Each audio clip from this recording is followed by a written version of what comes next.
તો શું મારા છોકરાને જંગલમાં મૂક્યા કે શું આમને આમ કાઈ હું નવરી છું આ બધાના દોહલા કરવા પડી ના તે દિન આમને આમ ભાગ પાડો બીજી વાત જ નહીં. અરે હમતની કેમ નથી હેના ભાગ પાડવા છે બધું હવે હવનું ભોગવો છો. હવનું ઓસરી પટારો જુદા છે અને બાપા મર્યા ત્યારે ખેતરમાં ભાગ પાડતા ગયા છે. હવે કાલથી હવે હવનું સંભાળી લો.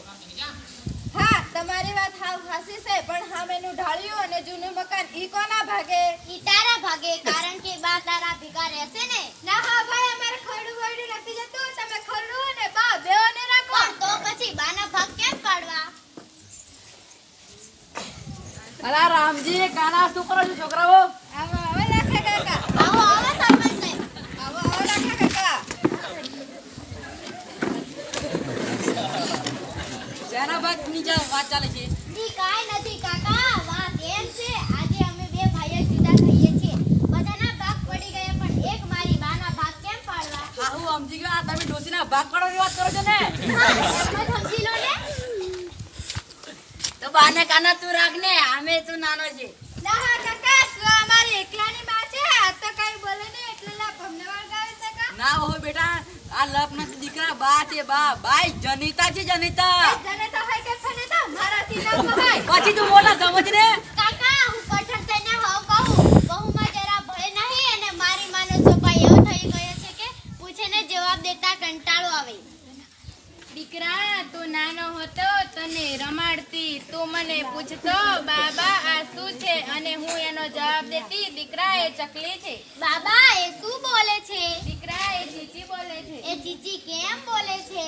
એ એના બચ્ચાને બોલાવે છે. એના બચ્ચા કેવા? એના બચ્ચા મારા રામ જેવા. રામ કેના? દીકરા તારા સવાલો પૂરા થતા નહીં ને હું જવાબ દેવામાં થાકતી નહીં. અટાણે એક વખત પણ તું મને શાંતિથી જવાબ દઈ શકતો નથી. કાના તું એક કામ કર આ ડોસીને મોભેથી દકડો. તો ડોસી ઊંધા પડે તો નાના ભાઈ ભાઈ ને સત્તા પડે તો મોટા ભાઈ ભાઈ બસ.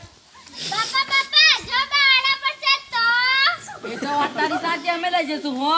ના કાકા એવું કાઈ નથી કરું એને મોભેથી પસારી બા મરી જાય તો સમજો ને જે થવાનું એ થઈ જાય પણ કદાચ હાડકા બાડકા ભાગી જાય તો આખી જિંદગી અમારી જ ભોગવવી ને.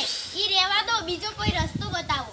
સારું સારું તો એક કામ કરો તો સાંભળો આજે પૂનમ છે તે ડોસીને નાનો દીકરો લઈ જાય અને બીજી પૂનમે મોટો દીકરો લઈ જાય એમ ડોસી દીકરાની ઘેર ફેરબદલી કરે.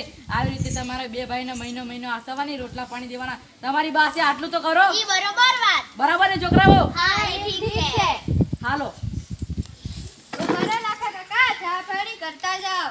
ના ભાઈ આ હાલો આચી ના ત્યારે લાપસી અને તીર બંને ખાતા જાશું. હા ભાઈ હા હાલો હાલો મારે મોડું થાય છે. એ રામજી આમ તાતો ભગવાને દીકરી આલી હોય તો સારું. મા બાપની ચિંતા દીકરી જેટલી કરે છે દીકરાઓ નથી કરતા. સાચી વાત છે દીકરીઓ જ સેવા કરે એમ.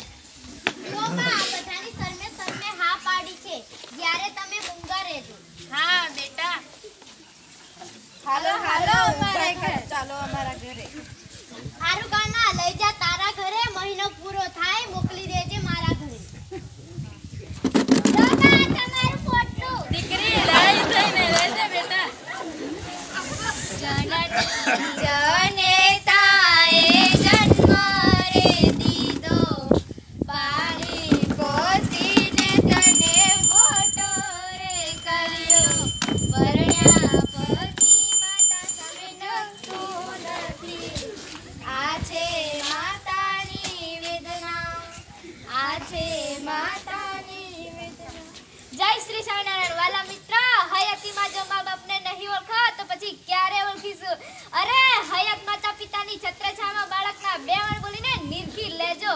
પોટરદા બિડાઈ ગયા પછી ગંગા જળ મૂકીને શું કરશો? અરે બચપણ જીવે દૂધથી ને ગડપણ જીવે હૂંફથી. એ દૂધ દેનારીને હૂંફ દેવાનું ભૂલશો નહીં. અરે પુત્ર માટે જે માતાએ લોહીને દૂધ પીને પાયું એ માને રાત્રે પાણીએ રોવડાવશો નહીં. અરે રાઈના દાણા જેવી પથરી પણ પેટમાં ત્રાહી માં પોકરાવે છે અને જો 3 કિલોના બાળકને 9 મહિના પેટમાં ઉચક્યું તેમાંના ઉપકારને ભૂલશો નહીં. અંતરમાં આશીર્વાદ આપનાર માને સાચા હૃદયની ક્ષણ પણ ભેળા જીવી લેજો. હયાતી નહીં હોય તો નતમસ્તકે જમીને નમન કરીને શું કરશો? ચાલો આપણી દ્રષ્ટિને લઈ જઈએ ઘરવી નાની માની કરુણતા જોવા. અરે ગોપાલ તું ક્યાં જાય છે? મમ્મી હું દાદી દાદીમાને પાણી આપવા જાવું છે. એ દાદીમા વાળા એમને હવે તને કોણે ડાય કર્યો? આ ડોહી તરતી થાય તો એલી ઘંટડી વગાડશે. કઈ ઘંટડી મમ્મી? અરે જોતો નથી અહીંયા ઘંટડી લટકે છે અને દોરીનો બીજો છેડો ડોહીના કૂચે બાંધ્યો છે. એને કાઈ જોતું હશે તો એ ઘંટડી ખકડાવશે. સમજી ગયો. હવે તો આ ઘંટડી મારે સાચવી રાખવી પડશે. કેમ તારે શું કામ છે? શું કરવી છે આ ઘંટડીને તારે? કેમ મમ્મી તું ડાઈ થઈશ ત્યારે બાંધવાની જોઈએ? આ તારું મને નથી. તને શીખવાડી લાગે છે. ના મમ્મી, દાદીમાએ નથી શીખવાડ્યું. તો પછી અમે તમારી પાસેથી જ આ બધું શીખીએ છીએ. હવે છાનો માનો બેસી રહે ને આવો તો તારા બાપને નિતાડી નિતાડી. શું છે મમ્મી? અરે જો તો તારી ખેમ આજે કઈ તિથિ થઈ છે? મમ્મી આજે પૂનમ. લો આજે પૂનમ થઈ ગઈ. આના ડોસી જવાનું નામ જ નથી લેતી.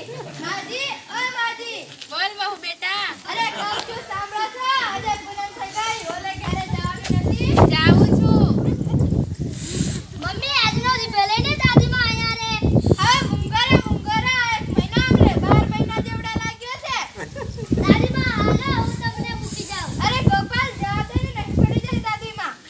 દીકરા તારી માની વાત હાસી છે. આમે હું ઠોકરો ખાવા ટેવાઈ ગઈ છું.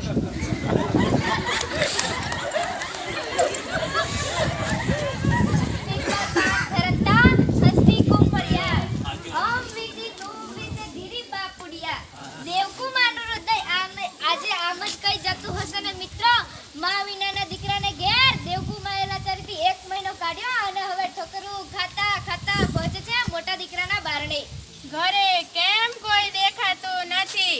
વહુ ઓ વહુ અરે એક મહિનો જ કાંઈ આવ્યો. આજે પૂનમ છે એટલે આવી બેટા. હાય માજી, આજે મેં બ્રાહ્મણને પૂછ્યું બે પૂનમ છે. બે પૂનમ બી હાજી રહેવાની. પૂનમ કાલે છે. જાઓ કાલે સાંજે પાછા આવજો. દીકરી આજનો મારે અપાસ છે. બને તો કાલે અપા કરી લઈશ પણ હવે હું પાછી ક્યાં જાઉં? ના હો, મારે આવી વધારાની આદતો નહીં પાડવી. હું તો વાયદામાં મનાવાળી છું. અરે કોની સાથે માથાકૂટ કરે છે? એ કોની સાથે નહીં, તમે છાનામાના ખાટલે બેહો. બહુ મારો રામજી ઘરે છે. 1 મહિનાથી એનું મોઢું જોયું નથી. એ સાલની મળાવાળી એમ જેમ કરી. એ દાદીમા, એ નીકાળી આવે મારા ઘર ભેગી થા.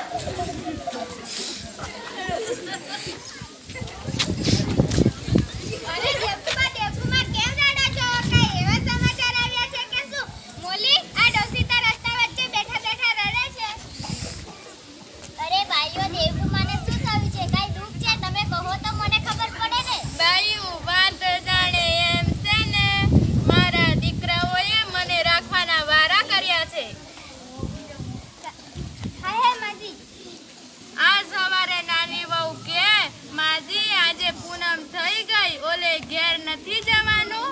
ભાઈ બાપા, હું તો પોટલું લઈને મોટા દીકરાને ઘરે આવી ત્યાં તો મોટી વહુ કે માજી આજ કાંઈ હાસી રહેવાની પૂનમ કાલે છે એમ કહીને મને ધક્કો માર્યો. બાઈઓ હું શું કરું?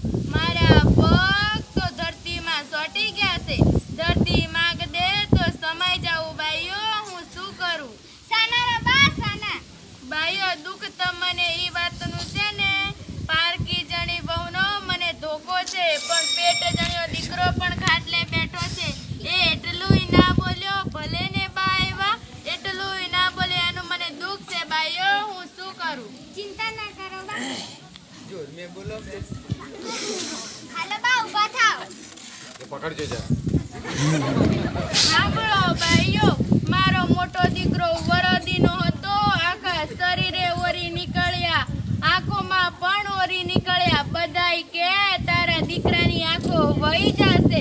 ભાઈ બાપા, મેં તો ભગવાન પાસે દીવો કરી પ્રાર્થના કરી મારા દીકરાને કઈ નહીં થાય તો જીવું ત્યાં સુધી ઘી નહીં ખાવું. ત્યાર પછી તો મેં ત્રણ હોવાવડ કરી પણ તેલનો શીરો બનાવીને ખાધો પણ અત્યાર લગી મેં ઘી નથી ખાધું. આજે એ દીકરો તો જુઓ. આજકાલના દીકરા તો જો માનવ ઉપર હાવ ભૂલી ગયા. અરે રહેવા દો બહેના, માજીને મારા ઘરે હાથે લઈ જશું. તમે? હા, તમે સૌ જાણો છો કે હું આગળનો ઘર જમાઈ થઈને આવ્યો છું. નાનપણમાં જ મારા માતા પિતા ભગવાન અને પ્યારા થઈ ગયા હતા અને નસીબ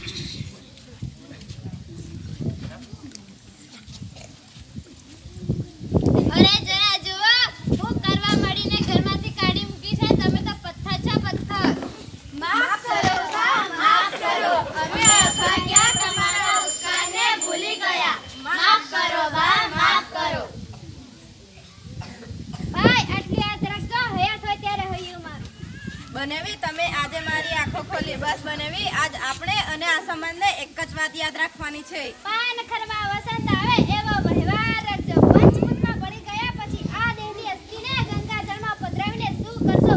સાંભળો બા, આપણે બધાય ભેગા રહીશું. આ ભાઈએ શ્રવણ બનીને ગળપણની લાકડી તમે બનજો. એક દિન હાથ પકડીને ક્યારેક ગીત તમે બનજો. માતૃદેવ ભવ, પિતૃદેવ ભવ. સનાતન સત્ય છે પછી રામના સત્ય બોલીને શું કરશો?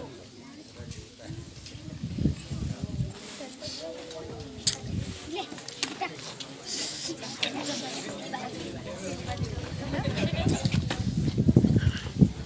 પાછા આવી ગયા તમે ફૂલો ભરે લીલું બધું